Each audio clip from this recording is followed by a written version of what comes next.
Hey guys, Kick and Tail Gaming.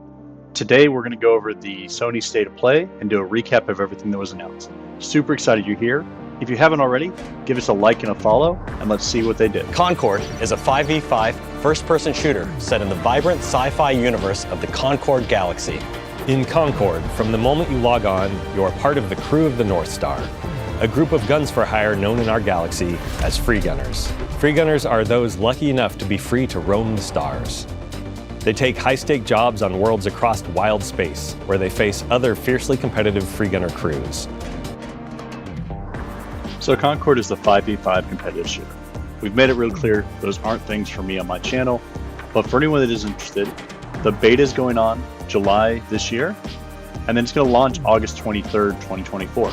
That's a super short launch window for them, and I'm excited to see how that comes out for the community. It looks like a well-polished shooter. I did a count on one of the screens, and it looked like you had about 16 playable classes or characters. And so it'll be interesting to see how that plays. As I don't play this genre, I'm not sure if you could heavy load the team with 5 of the same, like Star Child, for example, or if everyone has to select a different player. I assume it's the latter where you have to choose a different player. For those that play this, let me know. Let me know how the gameplay goes. Check out some beta. And that's coming out really soon. You don't really want war, do you, Kratos? So God of War Ragnarok is coming to PC. Well, this is obviously a huge win for the franchise and a great game. I played all of the God of Wars. Ragnarok, I didn't make it all the way through. In fact, watching the trailer, it shows how little I did in it because there's a lot of the content that I haven't seen, or they're showing a lot of stuff that's from way later in the game. Adding ultra wide support for those that are interested, along with other quality of life additions, this is great for the community.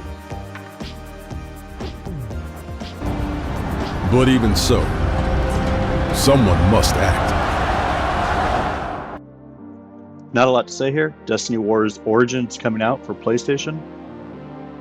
This will bring back the iconic over-the-top battle mechanics, one man versus the army, as you take out the invading hordes. Later in 2025, so we've still got a long time until we see this one on our screens. I think I was dreaming. It wasn't a dream. We were really transported to Mirrorland! The path of a stylist is never easy. So, are you ready for it? We're ready! The best I can tell from the preview is that this is a version of Pokemon Snap where you're going to walk around, take pictures. There's a bunch of different outfits you can wear. Some little girls are going to be really excited to see this game. Clearly not my demographic, so we'll just leave it at that. This is released Q3 of 2024. So if you're looking for a gift for that kid for Christmas, some little girl, again, is going to be really excited to see this. Here's an option. Remember, no matter what happens, we did not betray this world. The next trailer in the lineup was Ballad of Ventana. This looks like a great single-player action-adventure game. Well, the trailer didn't show us a bunch of gameplay. It did give me enough to say that this would definitely be something I'd pick up day one, and really excited to see how that plays out upon its release. Like most of the things shown in the State of Play broadcast, this won't release till 2025, so we'll look forward to seeing it next year. I thought I could be a hero and break the curse, but I was a fool. Sundance's Behemoth releases for the PSVR 2. It looks like a fun action-adventure game, but with the low install of the PSVR 2, I'm worried that sales won't amount for the quality of the work here. We'll have to see what comes of it when it launches fall 2024. Following that, we had Alien Rogue Incursion, again a PSVR 2 game, so I'm worried about the install base. It's out holiday this year, so maybe that'll help bump sales. We'll have to see how that plays out for them. Next, we have the multi-plat Marvel Rivals. Being able to play as Marvel characters in a, we'll call it a first-person shooter, but it's, Marvel characters There is a cool element where a lot of the environment is destructible. So that could be something of some variance. It looks like they at one point destroy a building and it might unlock a shortcut. So I'm interested to see how that plays out. But again, cooperative PvP stuff, not really my jam. It is out soon. So for those looking forward to this, you don't have to wait very long. Closed beta, July 2024. Following that, we had a preview for a game called Where Winds Meet. Well, there is some combat in the trailer. They don't do any type of job explaining what the game is. It honestly looks like it could be a Tekken battle game. It could be a full-on RPG. No telling. And while it's announced it's only in development with no release year, there'll be a long time waiting until we see further on this. I was down there. You were? It was horrible. Next we have Until Dawn coming to Xbox. Next we have Until Dawn coming to PS5 and PC this fall. Is an action horror game. At one point in the trailer, you have to select whether you're going to kill one of your two other, we'll call them friends, main characters. So looks like kind of Saw-esque. For those that enjoy the genre, this is a highly anticipated return. Path of Exiles 2 is coming to PlayStation 5 late 2024. This game is a lot of fun. I enjoy playing the mage with the electric build. While there are plenty of classes with a lot of diversity, that's the one I enjoy. I put a lot of time in Path of Exiles on PC, and it's exciting that it's coming with couch co-op and cross progression to PS5. I'm kind of lost. I'm looking for Silent Hill. I think you should stay away. This town, there's something wrong with it. The Silent Hill 2 remake launches October 8th. And while this is a retelling of a classic tale in the horror genre, you're still going to have the same gameplay you've come to expect. The puzzles, the excitement, the jump scares, the dark environments of the game will still be there. So there's going to be a great play for anyone looking for that classic horror feeling.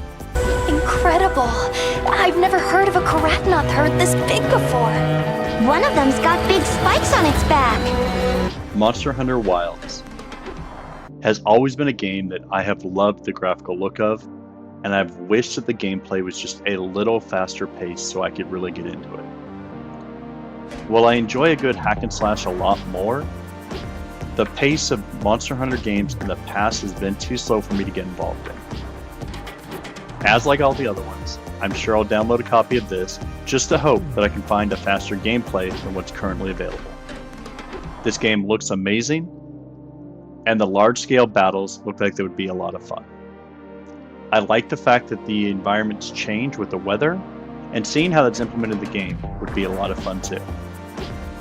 I really like the design of the Battletoad here in the final sequence. This is going to be a multi-platform game, and currently set to release in 2025.